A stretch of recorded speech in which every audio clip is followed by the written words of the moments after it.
ఇష్టపడని వారంటూ ఎవరైనా ఉంటారా? ప్రతి ఒక్కరు మనిషి జీవితంలో ఎంత ఏజ్ వాళ్ళైనా సరే నా బాల్యం చాలా బాగుండేది, నా స్నేహితులతో నేను చాలా బాగా ఆడుకునేవాడిని గర్వంగా గొప్పగా చెప్పుకుంటారు. చిన్నప్పుడు నా స్నేహితులతో ఇలా ఆడుకునేవాడిని, పాఠశాలకు వెళ్ళి మేము ఇలా గొడవ పడేవాళ్ళం, ఈ ఆటలంటే మాకు చాలా ఇష్టం అంటూ ఏ ఒక 40 ఏళ్ళ వాళ్ళైనా, 20 ఏళ్ళ వాళ్ళైనా, 80 ఏళ్ళ వాళ్ళైనా వారి చిన్ననాటి జ్ఞాపకాలను గుర్తు చేసుకుంటూ ఉంటారు. మన పిల్లలు చిన్న చిన్న అడుగులతో వేసవి సెలవులు పూర్తి చేసుకొని కొత్త విద్యా సంవత్సరం వైపు అడుగులు వేస్తూ మెల్లిగా వెళ్తుంటారు. అయితే చిన్న చిన్న పిల్లలు పాపం చిన్న పువ్వులాంటి మెత్తని శరీరం ఉన్న పిల్లలు ఏడుస్తూ బడికి వెళ్తుంటే చాలా బాధగా ఉంటుంది. ఆ చిన్న పిల్లలు వాళ్ళ మానసిక స్థితి వెంటనే ఒక దగ్గర నుంచి ఇంకో వైపు వెళ్ళదు. కాబట్టి వాళ్ళకి ఇష్టమైన ఫుడ్, స్నాక్స్, ఫ్రూట్స్ ఏవైతే ఉంటాయో వాటిని తయారు చేసే విధానంలో తల్లులు బిజీగా ఈ వారం రోజులు పిల్లలు ఎప్పుడు ఏడిస్తే అప్పుడు వెళ్ళడానికి సిద్ధంగా తయారవుతూ ఉంటారు. పిల్లలేమో నా స్నేహితులు ఉంటారా, మా టీచర్లు నన్ను ఏమనకుండా హోంవర్క్ ఏమి ఇవ్వకుండా ఉంటారా అని మానసిక ఒత్తిడికి లోనవుతూ సమయపాలనకు తన శరీరాన్ని సిద్ధం చేసుకుంటూ ఉంటాడు. సంతోషంగా వెళ్ళాలని తల్లులకి ఇంకోవైపు పెద్ద టాస్క్ ఏంటంటే యూనిఫామ్ వేసుకుంటే ఆత్మస్థైర్యం పెరుగుతుందని కొత్త యూనిఫామ్ తెస్తారు.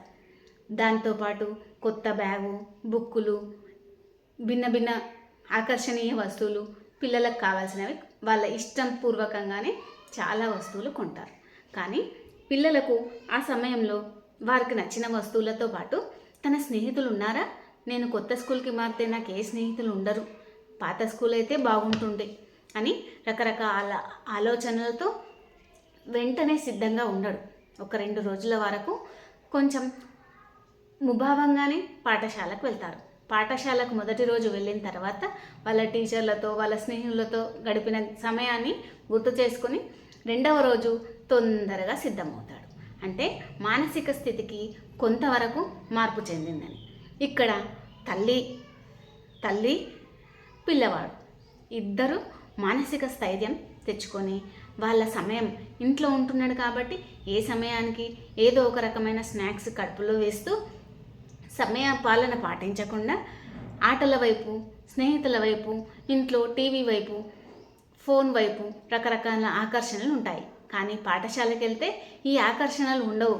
కేవలం చదువు వైపు మొగ్గు చూపుతూ చిన్న చిన్న కథలు, రైమ్స్, ఆటలు ఆడే పద్ధతి భిన్నంగా మారిపోతుంది. కాబట్టి వాడి మానసిక స్థితి వెంటనే మారకుండా ఉండదు. చిన్నగా 1వ రోజు, 2వ రోజు మొత్తంగా మారిపోయి నేను ఇంకా స్కూల్కి వెళ్తాను అనే స్థితికి తీసుకొచ్చుకుంటాడు.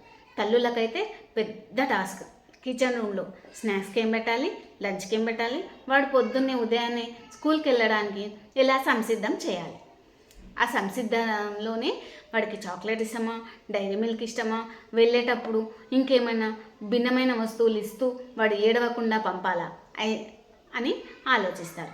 కొన్ని పాఠశాలల్లో అయితే ఐస్ క్రీమ్స్, చాక్లెట్స్తో వెల్కమ్ చెప్తారు. ఇంకా కొన్ని పాఠశాలలలో అయితే టీచర్లు ఎదురు నిలబడి పిల్లల్ని ఏం ఆడుకున్నావు, ఎలా ఉన్నావు అని వాళ్ళ మానసిక ఒత్తిడిని తగ్గించడానికి చాలాసేపు ఫస్ట్ 1 వీక్ వరకు పాఠాలు జరగకుండా వాడికి మోటివేషనల్గా ఆటల వైపు ఎక్కువ మొగ్గు చూపే విధంగా క్లాస్ రూమ్లో ఆటలైనా సరే, ప్లే గ్రౌండ్లో ఆటలైనా సరే ఏదో ఒక రకమైన ఆటలను ఆడిపిస్తూ వాడిని పాఠశాల వైపు మొగ్గు చూపే విధంగా రోజు ఒక 1 వీక్ వరకు రకరకాల ఆటలు నేర్పిస్తూ ఉంటారు పిల్లలకి. అట్లా తన స్నేహితులతో ఆడుతూ ప్రతి ఆటలో నేనే విన్ అవ్వాలని, ఇన్ని రోజులు ఇంట్లో ఆడుకున్న ఆటలు ఇక్కడ ఉపయోగపడుతున్నాయని సంతోషంతో అమ్మ నేను ఈరోజు చేశాను చూడు, నేను ఇలా విన్ అయ్యాను చూడు అంటూ వాడు వచ్చి సంతోషంగా చెప్తున్న ప్రతి విషయాన్ని శ్రద్ధతో ఒక రోజులో ఒక 2 గంటలైనా వాడితో మాట్లాడుతూ ఉంటే వినడానికి ఆలోచించండి.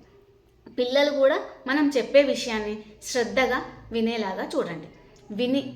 ఎవరైతే బాగా వింటున్నారో వాళ్ళ పిల్లలు అత్యున్నత స్థాయికి వెళ్తారు.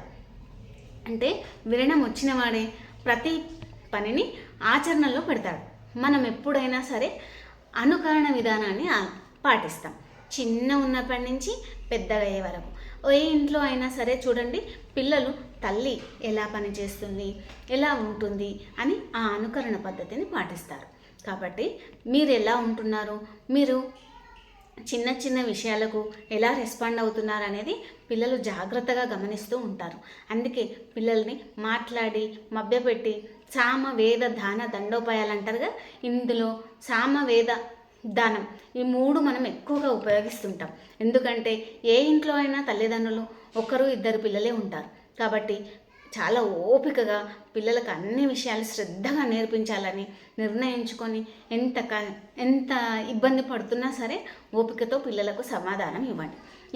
ఇలా చేసిన వారి పిల్లలు తెలియకుండానే మీ మాటకు కొడుతూ ఉంటారు, వాళ్ళకి నచ్చినా నచ్చకపోయినా. ఎందుకంటే వాళ్ళకు ఫుల్ రోల్ మోడల్ ఎవరు అంటే మీరే. కాబట్టి తల్లులు ఎలా ఇష్టపడతారో వాళ్ళు పాఠశాలలో టీచర్ని కూడా అలాగే ఇష్టపడతారు. టీచర్లు కూడా, ఎందుకంటే ఒక టీచర్ కూడా తల్లే. కాబట్టి తల్లి కంటే టీచర్ దగ్గర ఎక్కువ సమయాన్ని గడుపుతారు. అన్ని విషయాలు మీతో ఎలా షేర్ చేయగలుగుతున్నారో టీచర్తో అలా షేర్ చేయగలుగుతున్నానంటే వాడి మానసిక స్థితి చాలా బాగుంటున్నట్టు లెక్క. పిల్లలు కొత్త యూనిఫామ్ వేసుకొని రంగురంగుల వస్తువులతో కలర్ఫుల్ బ్యాగు, బుక్కులు, కొత్త స్టిక్కర్లు ఇవన్నీ తెచ్చుకొని బయలుదేరుతున్నప్పుడు వాడి మొహంలో ఒకలాంటి స్థైర్యం కనిపిస్తుంది. దాన్ని చూసి తల్లి మురిసిపోయి, అబ్బా నా కొడుకు ఎంత ముద్దొస్తున్నాడు, ఇన్ని రోజులు ఈ ఇంట్లో ఈ రకరకాల వస్తువులతో కాకుండా స్కూల్ యూనిఫామ్లో ఎంతో బాగున్నాడు నా కొడుకని ముద్దులాడుతూ ఉంటారు. వెళ్ళేటప్పుడు దిష్టి చుక్క కూడా పెట్టి వాళ్ళ అలంకరణని సిద్ధం చేసి పంపుతారు. కానీ తిరిగి వచ్చేటప్పుడు వాడిని చూడాలి, ఎందుకంటే కొత్త సంవత్సరం మొదటి రోజు కదా, వాలిపోయి అలసిపోయి ఇంకెప్పుడు ఇంటికి వస్తానా అన్నట్టుగా మనం ఎదురు చూస్తాం, వాడు ఎదురు చూస్తాడు. ఎందుకంటే వాడి మొహం డల్ అయిపోయి ఉంటుంది. ఇన్ని రోజులు వీడికి ఎప్పుడు నిద్ర వస్తే అప్పుడు పడుకోవడం, ఎప్పుడు లేవాలనుకుంటే అప్పుడు లేవడం. కాబట్టి కొంచెం ఇది మానసికంగా వాడిని స్కూలు వైపు మళ్ళించే పద్ధతి. ఇంకా 6 నుంచి 10వ తరగతి పిల్లలు, నా స్నేహితులు ఎప్పుడు కలుస్తారో, నా కొత్త వస్తువులు నేను ఎలా చూపించాలో, వాళ్ళేం తెచ్చుకున్నారో, నాకంటే వాళ్ళ వస్తువులు భిన్నంగా ఉన్నాయా అని ఆలోచిస్తూ స్నేహితులకు ఫోన్ చేసి నువ్వు వస్తేనే నేను వస్తా అని ముందే మాట్లాడుకొని తయారవుతారు. అంటే పిల్లలు చూడండి, వాళ్ళ స్నేహితులను వాళ్ళకు కావాల్సిన వాళ్ళని ముందే ఎన్నుకొని ఉంటారు. కాబట్టి వాళ్ళ మెంటాలిటీ, వాడి స్నేహితుని మెంటాలిటీ ఒకటే విధంగా ఉంటుంది. కాబట్టి ఒకరిపై ఒకరు ఆధారపడినట్టుగా మనకు కనిపిస్తుంది. కానీ లక్ష్యాలను ఛేదించేటప్పుడు కూడా స్నేహితులే పెద్ద ఆధారంగా కనిపిస్తారు మనకు. అందుకని పిల్లలు ఏ ఏజ్లో అయినా సరే స్కూల్ యూనిఫామ్లో చూస్తే అందరూ యూనిట్గా ఉంటారు, కానీ ఎవరి ప్రత్యేకత వాళ్ళది. ఈరోజు మనం కొత్త విద్యా సంవత్సరం గురించి మాట్లాడుతున్నాం. కొత్త విద్యా సంవత్సరం మొదటి రోజే అమావాస్య వస్తుంది. హిందూ సాంప్రదాయం ప్రకారం అమావాస్య రోజు పంపడానికి ఏ తల్లులు ఇష్టపడరు. కాబట్టి నేను అనుకోవడం ఏంటిదంటే, ఏ పిల్లలైనా సోమవారం రోజు ప్రతి తల్లి పంపడానికి నిరాకరించి బుధవారం నుంచి పంపుతుందని నా ఊహ. ఎందుకంటే మంగళవారం కూడా అందరూ ఇష్టపడరు. మీరు కూడా ఆలోచించి మీ పిల్లల్ని కొత్త విద్యా సంవత్సరం వైపు పంపండి. తల్లులు మొదటి గురువు అయితే రెండవ గురువు తండ్రి. ఎందుకంటే ప్రత్యక్ష దైవాలు ఇద్దరే, అమ్మ నాన్న. మాతృదేవోభవ, పితృదేవోభవ, ఆచార్య దేవోభవ. ఆచార్య దేవోభవ అని ఎందుకన్నారంటే తల్లి కంటే ఎక్కువగా ఉపాధ్యాయుల దగ్గరే ఉంటారు.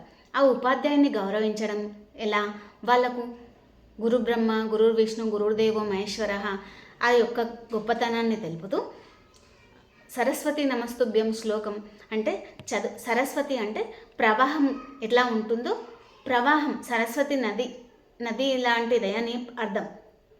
నది ప్రవాహం ఎలా ఉంటుందో పిల్లల చదువు కూడా, జ్ఞానం కూడా ప్రవాహంలాగా పొంగి ఇంకో నలుగురికి ఉపయోగపడే విధంగా ఉండాలని సరస్వతీదేవిని కొలుస్తాం. కాబట్టి మీ పిల్లలు మన భారతీయ సంప్రదాయాన్ని పాటిస్తూ గురువులకు సరస్వతీదేవికి మొక్కి పాఠశాలకు వెళ్ళాలని నా యొక్క చిన్న విన్నపం. ఎందుకంటే మన సాంప్రదాయంలో ప్రత్యక్ష దైవాలు ముగ్గురే: తల్లి, తండ్రి, గురువు, దైవం. అందుకని మీ పిల్లల్ని బడి వైపు అడుగులు వేసేటప్పుడు ఆత్మస్థైర్యంతో మీరే వాళ్ళ ఆశయాలు ఇలా ఉండాలి, అలా ఉండాలని నచ్చచెప్పి వాళ్ళ బాల్యాన్ని వాళ్ళకి ఇష్టం వచ్చినట్టుగా గడిపే విధంగా మెల్లిగా మన మాటలు వినే విధంగా ప్రోత్సహిస్తూ మనం వాళ్ళకి ఇష్టం ఉన్నా ఇష్టం లేకున్నా తల్లి మీద ప్రేమ ఉంటే తల్లి చెప్పినట్టు, తండ్రి చెప్పినట్టు ఖచ్చితంగా ఇష్టపడడానికి ముందుకొస్తారు. ఆడపిల్లలైతే తండ్రి మాటను గౌరవిస్తారు. కాబట్టి ఏ విషయమైనా తండ్రి నుండి వెళ్ళేలా చూసుకోండి. అబ్బాయిలైతే తల్లి నుండి వెళ్ళేలా చూసుకోండి. అంటే మనం చెప్పే విషయం వాళ్ళకు పర్ఫెక్ట్గా అర్థమయ్యి వాళ్ళు నో అనకుండా వాళ్ళ నుంచి ఆన్సర్ రాబట్టినాం అనుకోండి, వాళ్ళు ఖచ్చితంగా ఎక్కడా నో అని చెప్పకుండా విద్యా సంవత్సరం ప్రారంభం రోజు ఒక గుడికి కానీ ఎక్కడికైనా తీసుకెళ్ళి పాఠశాలలో దించిరండి. సమయపాలన ముఖ్యం కాబట్టి ఈ 3-4 రోజులైనా పిల్లల్ని కాస్త తొందరగా లేపి సమయపాలన పాటించే విధంగా పంపండి. ఇంకా తల్లిదైతే ఇంకో టాస్క్, చిన్న పిల్లలు అనుకోండి, పాపం వాడిని అన్ని రోజులు ముద్దు చేసి ఆడించి వాడు అమ్మ కొంగు పట్టుకొని తిరుగుతూ ఉంటాడు. కాబట్టి వాడు సమయపాలన కొంచెం ఇబ్బంది పడుతుంటాడు. కాబట్టి ఎప్పుడు ఫోన్ వచ్చినా తాను వెళ్ళడానికి సంసిద్ధంగా ఉండి ఒక 3 రోజుల సమయాన్ని పిల్లల కోసం కేటాయించి, పిల్లలు పాఠశాలకు సంతోషంగా వెళ్ళిన రోజు నుంచి మీ ఉద్యోగాలు కానీ, మీ చదువులు కానీ, ఇంకా మీకు ఏమైనా పనులు ఉంటే చూసుకోండి. ఈ వారం రోజులు మాత్రం పిల్లల కోసం కేటాయించి వాళ్ళ మానసిక ఒత్తిడి కలగకుండా వారి సంతోషంగా, ఆహ్లాదంగా పాఠశాలకు నేను వెళ్ళాలి అని గంతులేస్తూ వెళ్ళే విధంగా ఇంట్లోని వాతావరణాన్ని కానీ, పాఠశాలను వాతావరణాన్ని కానీ సంసిద్ధంగా అయ్యే విధంగా వాళ్ళని ప్రిపేర్ చేయాలి. టీచర్లతో మాట్లాడాలి, మన పిల్లలతో మనం మాట్లాడుకుంటూ వాళ్ళ అభిప్రాయాలను వింటూ ముందుకు తీసుకెళ్లాలని మనవి. ఇట్లు మీ మీద ఎస్ఆర్ క్రియేషన్స్.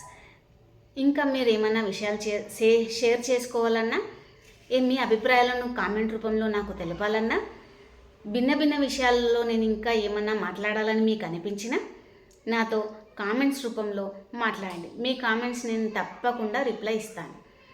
మీరు చేసే ప్రతి లైక్, ప్రతి షేర్, ప్రతి కామెంట్, ప్రతి సబ్స్క్రైబ్ నాలోని ఆత్మవిశ్వాసాన్ని నింపి నన్ను ఇంకా ముందుకు నడిపిస్తుంది. మీ Medha SR creations. Thank you all.